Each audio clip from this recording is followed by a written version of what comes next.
श्री स्वामी समर्थ।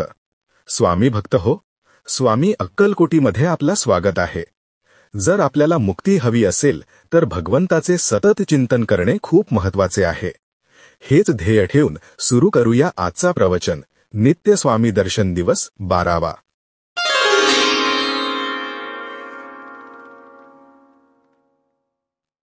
स्वामींनी गंगोत्रीला काही दिवस मुक्काम केला। गंगेच्या पवित्र प्रवाहात स्नान करून स्वामी ध्यानस्थ बसायचे। गंगेचा चिमुकला प्रवाह स्वामींच्या चरणांना स्पर्श करून पवित्र व्हायचा आणि झुळझुळू वाहायला लागायचा। हिमालयीन बोचरी थंडी स्वामींच्या कनककांतीने तेजोपुंज झालेल्या सर्वांगाला स्पर्श करायची आणि या थंडीला थोडी सुखद ऊब मिळायची। राजहंसांची पांढरी शुभ्र जोडी स्वामींच्या जवळ गंगेच्या शांत प्रवाहात विहार करीत राहायची आणि स्वामींना अनिमिष नेत्रांनी पाहायची। गंगेच्या प्रवाहात स्वामींच्या सहवासामुळे आनंद कल्लोळ उठायचे। काही दिवस उलटले। ध्यानस्थ बसलेल्या स्वामींना अचानक जाग आली। राजहंसांच्या त्या अतूट जोडीतल्या नराला मृत्यूने गाठले होते आणि मादी स्वामींच्या चरणांना आपल्या चोचीने स्पर्श करून जणू आपले दुःख सांगत होती। स्वामींना राजहंसाची मौनाची भाषा समजली। त्यांनी नराला हलकेच हातात घेतले, त्याच्या पंखांवरून हात फिरवला, त्याच्या डौलदार मानेला स्पर्श केला। मृत राजहंसाला जाग आली। तो स्वामींकडे एकटक पाहू लागला। त्याच्या टपोऱ्या नेत्रातून भक्तीचे अश्रू टपटपू लागले।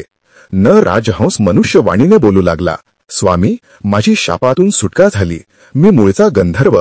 इंद्राच्या शापाने मी राजहंस झालो। मला उशाप मिळाला होता। स्वामी, समर्थांचा स्पर्श झाला की तुझी शापातून मुक्तता होईल। तू पुन्हा गंधर्वलोकी परत येशील। राजहंसाने आपला देह टाकला आणि तो गंधर्व झाला। त्याने स्वामींच्या चरणांवर लोळण घेतली।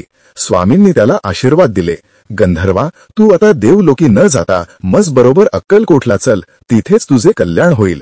गंधर्वाला आनंद झाला। स्वामींनी मादीला सुद्धा स्पर्श केला। तिचे एका देखण्या स्त्रीमध्ये रूपांतर झाले।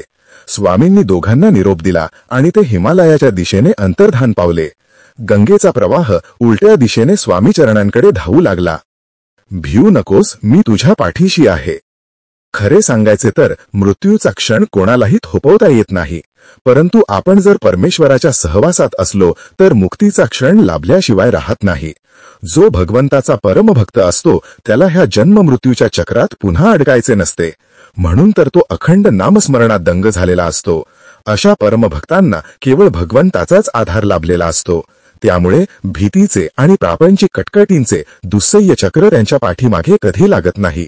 खरे सांगायचे तर नामस्मरणाचा प्रवास जन्मोजन्मी ज्यांना लाभलेला असतो त्यांनाच स्वामींचा सुखद सहवास लाभतो, जसा तो राजहंसाला लाभला। माझ्या परमप्रिय स्वामी भक्तांनो, हे तुम्ही कायम लक्षात ठेवा की स्वामींचे आशीर्वाद हे भक्ताला लाभलेल्या अभेद्य कवचासारखे असतात। ते लाभावे मात्र लागतात। त्यासाठी एकच मंत्र जपायचा, श्री स्वामी समर्थ। इति श्री नित्य स्वामी दर्शन दिवस 12वा संपूर्णम।